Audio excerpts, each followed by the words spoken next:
You don't need to be a trained archaeologist to uncover incredible discoveries. Amazing finds can be found by anyone, anywhere, at any moment.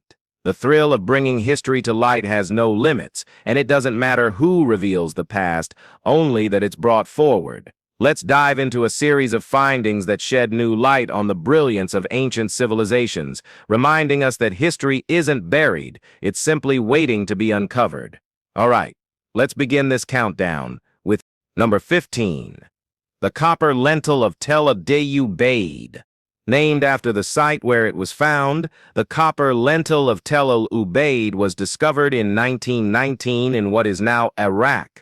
British archaeologist Henry Hall found the relic beneath a mud brick temple foundation dedicated to Ner-Sag, the Mesopotamian goddess of fertility. The lentil, likely mounted above the temple entrance, dominated the view for worshippers.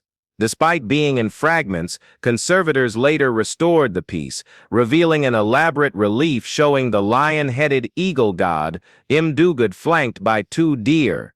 One of the deer figures was severely damaged and required careful conservation. The lentil is one of the largest and best preserved ancient copper sculptures known, especially considering that most ancient metalworks were melted down for reuse.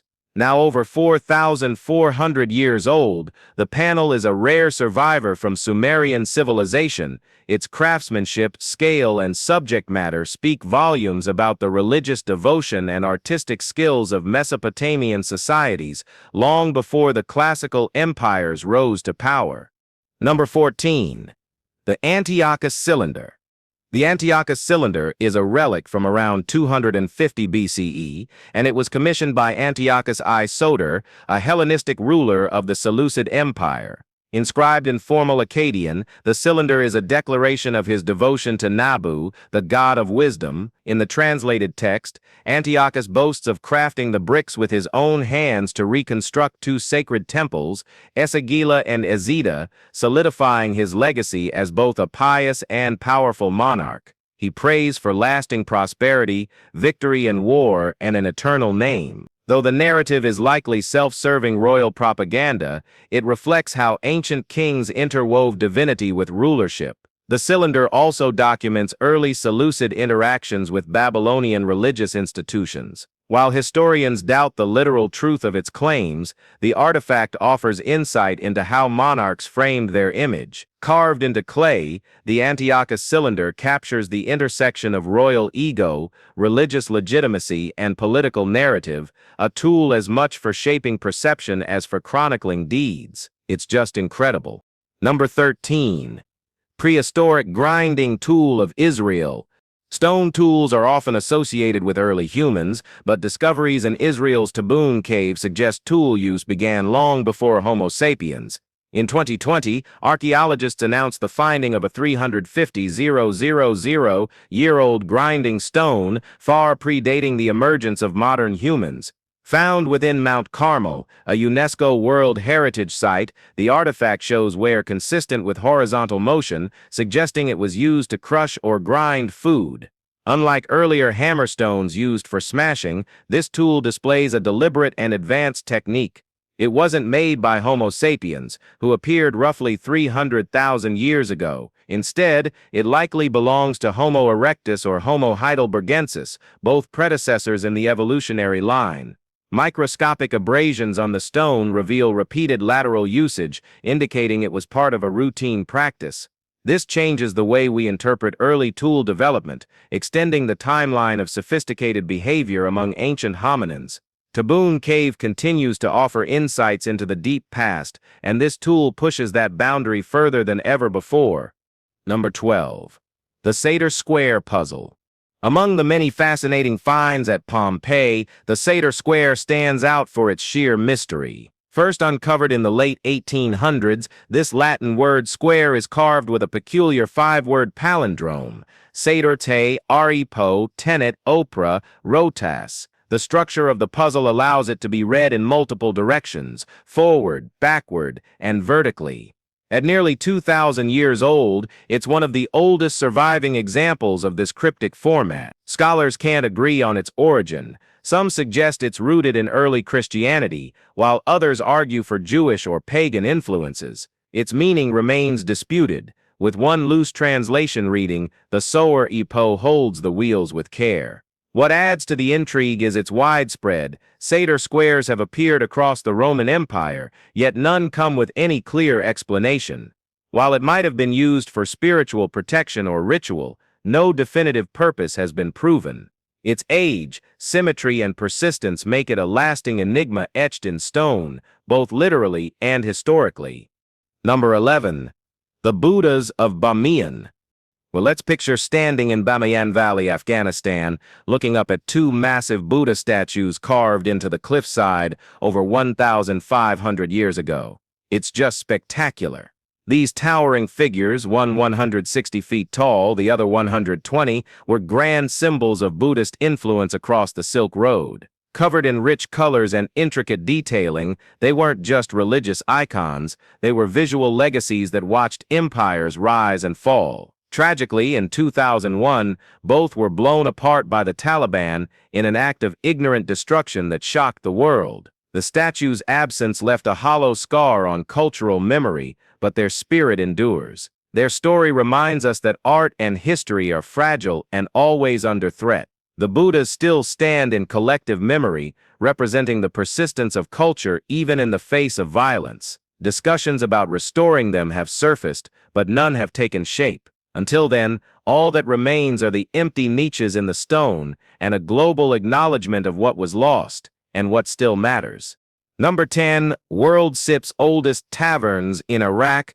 In February 2023, archaeologists confirmed the discovery of a 4,700-year-old tavern in the ancient Sumerian city of Lagash, placing it among the oldest known public dining spaces in the world. Once a flourishing urban center, Lagash stood as a major force in the ancient Near East. At the site, researchers found over 150 ceramic bowls, seating benches, remnants of meals, and a cooling system that functioned as a primitive refrigerator. The structure's layout and food remains suggest it was a fully operational public eatery. In one corner, archaeologists found a cuneiform tablet with a recipe for brewing beer, evidence that the tavern served both food and drink. Beer was a staple of Sumerian culture, consumed daily and praised in hymns. Though we can't confirm it was the world's first tavern, it's certainly among the earliest ever unearthed. The discovery offers a rare and grounded glimpse into everyday life in early Mesopotamian civilization,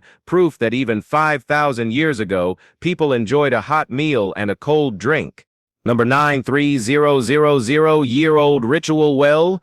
In 2023, archaeologists in Germany uncovered a Bronze Age well more than 3,000 years old, filled with carefully placed ritual offerings. The well's wooden lining remained damp from groundwater, which helped preserve organic materials found within. Items retrieved include 26 bronze garment pins, amber beads, 2 coiled metal spirals, an animal tooth encased in metal to form a pendant, and over 70 ceramic vessels. The condition of the vessels indicates they were gently lowered, never tossed, suggesting they were sacred offerings. Experts believe these items were deposited during a severe drought as a plea to deities for relief. The settlers may have sacrificed prized belongings in hopes of reversing their misfortunes. The excavation, part of a broader project, has yielded over 13,500 artifacts spanning the Bronze Age to the early Middle Ages. Some items are expected to go on display later this year at the Germering City Museum, offering an intimate look at ancient hardship,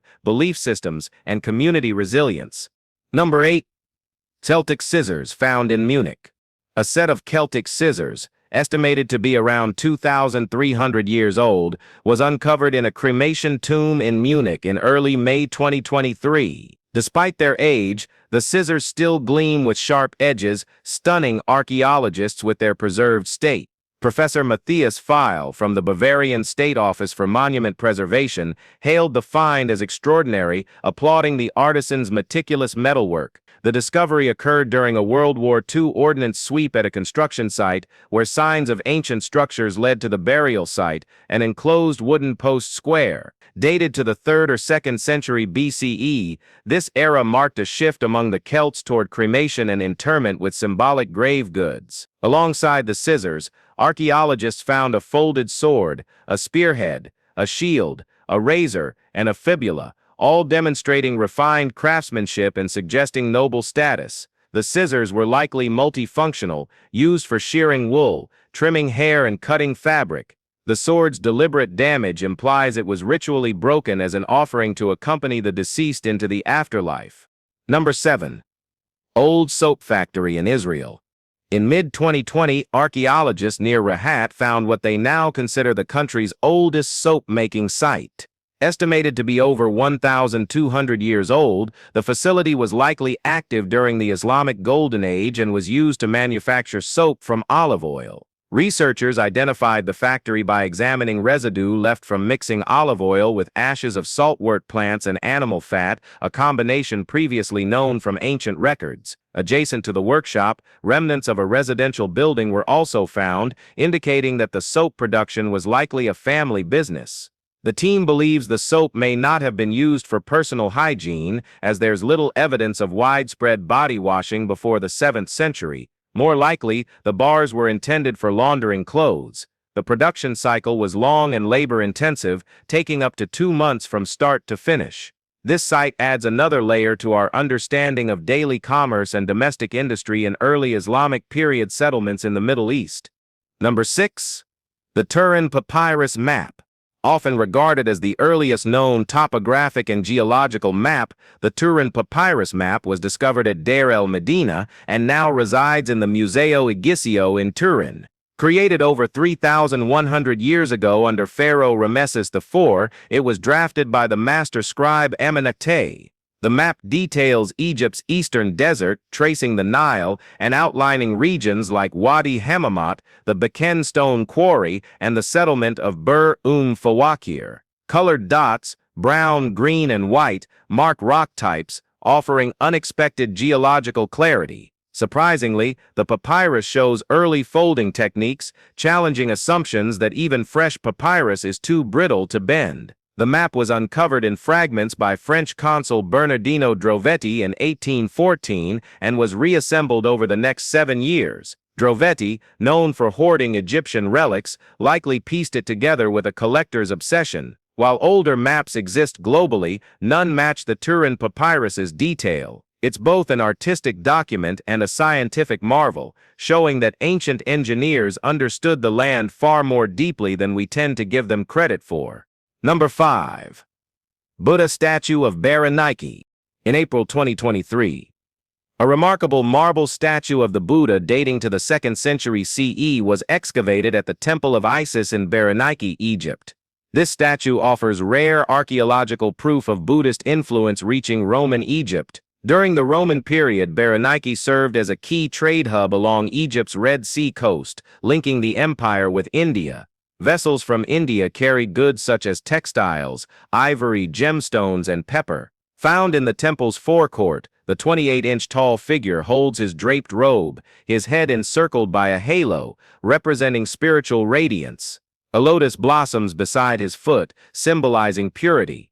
The marble, sourced from a quarry south of Istanbul, was sculpted by local Egyptian artisans. It was most likely gifted to the temple by an Indian merchant as a religious offering. Excavators also discovered 2 Satavahana coins from 2 ND century India and a Sanskrit inscription dated to the reign of Roman Emperor Philip the Arab, offering a stunning intersection of Indian and Roman cultural worlds. Number 4. The Forsbrook Pendant. The Forsbrook Pendant, discovered in Staffordshire, England, and acquired by the British Museum in 1879, is an Anglo-Saxon masterpiece fusing Roman legacy with early medieval craftsmanship. This 7th century piece encases a 4th century Roman gold coin inside an elaborate gold setting inlaid with garnet and blue glass. The pendant, just over an inch across, features cloisonné techniques with carefully arranged garnet slices backed in gold foil, enhancing their brightness. Surrounding the coin is a circular frame with blue glass inlays and tiny animal heads on the loop. Similar pendants, typically worn by women, have been unearthed across Anglo-Saxon burial sites, often reusing ancient Roman or Byzantine coins. Chemical testing shows the glass closely resembles Roman materials, suggesting intentional recycling. Some believe the pendant's pattern mimics a Roman laurel wreath, though that's speculative. The find made by a laborer was quickly recognized for its significance. Today, it remains on display among Britain's finest early medieval jewelry, capturing the fusion of two worlds. Number 3. Devotional Panel of Thomas. In 2015, along the River Thames in London, mudlarkers found a rare devotional panel dating back to the 14th century. This medieval artifact, beautifully carved and deeply symbolic, portrays the trial and execution of Thomas, Earl of Lancaster, cousin to King Edward II, and one of the key figures in England's baronial rebellion. The panel shows Lancaster being judged, with Christ and the Virgin Mary looking down from above, welcoming his soul. Executed for treason in 1322, Thomas was later venerated as a martyr by his supporters, and artifacts like this were likely produced as tokens of devotion and remembrance. It's believed multiple copies were made and discreetly distributed among sympathizers after his death, but this is the only known survivor. It's an incredibly rare example of medieval political expression through religious art. The piece remained hidden for centuries in the Thames mud, preserved by the river's conditions. Its survival gives historians a tangible glimpse into the politics, loyalty, and faith of medieval England. Number 2. Golden Crown of Bilge Khan. Unearthed in 2001 at the Bilge Khan complex in Kushu Tsetam, the golden crown believed to belong to Bilge Khan dates between the 6th and 8th centuries CE during the Second Turkic Khaganate. This exquisite artifact highlights the skill of an unnamed master goldsmith. Recovered alongside a golden belt, the crown closely resembles the headgear featured in the bust of Kul Tigan, possibly Bilge Khan's brother. Excavations revealed structures adorned with war scenes and inscriptions, surrounding the crown with silver deer, flower motifs, and other luxury items. Crafted from delicate gold sheets, the crown has 5 upright decorative panels embellished with phoenixes and ornate floral designs. Tiny perforations suggest it may have once been fastened to a ceremonial hat. After meticulous restoration, the crown now resides in the National Museum of Mongolia. It stands as a testament to the Eastern Turks' advanced metallurgy and their rich cultural expression. Alright guys, now let's end this journey with Number 1. Ancient purple dye on the island of Kythnos. In 2019, archaeologists working on the Greek island of Kythnos unearthed a Bronze Age settlement with an unexpected purpose: mass dye production. Among the finds were ceramic vessels, copper tools, and most intriguingly, thousands of broken shells from the species Hexaplex trunculus.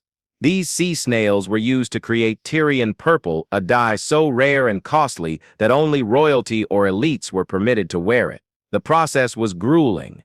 Each snail yielded only a few drops of pigment, requiring thousands for a single garment. Alongside the shells, researchers also found traces of Egyptian blue pigment, suggesting the settlement may have functioned as a full-scale color production hub. The site, dating back 3,700 years, shows that the ancient Minoans weren't just sailors or artisans, they were industrial chemists of their time. This wasn't just fashion, it was power wrapped in purple. The remains reveal not only commercial activity, but also the deep cultural importance of color, rarity, and social status in the Bronze Age Aegean world. If you've enjoyed watching this video, be sure to like, share, and subscribe for more content like this. Thanks for tuning in, and we'll see you soon in the next one.